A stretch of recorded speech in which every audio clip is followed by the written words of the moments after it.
Kimga mana shunaqa tom yopish xizmatlari kerak bo'lsa, bemalol o'zimizga aloqaga chiqaverasizlar. Xudo xolasa ishlarni tez va sifatli qilib bitirib beramiz. Ana tunukalariga zakaz qilib qo'ydik tunukalarni.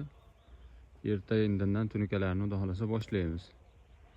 Mana shunaqa sifatli ishlar kimga kerak bo'lsa, bemalol aloqaga chiqaverasizlar. Siliflarimizni ham hamma narsalar bir choklanishiga e'tibor berib qo'yasizlar. Juda ham bir go'zal hammasi. Ustakalar, sizlar mana shu joyiga nima qilgan bo'lardilar? Mana shundan bir kommentda yozib ketasizlar. Qanaqa ideya qilib o'rgan bo'lardilar biz o'rnimizda bo'lganlarida. Siliflarda hamma narsalarga bir tortqilar ham bizda обязательный silifni ertaga tashlab yubormasinga qo'yiladi. Har 70 santimetrdan 1 metr oralig'ida qo'yiladi. Tomimizda kim necha kvadratligini topgan odamni kartasiga 100 ming so'm tashlab beraveramiz.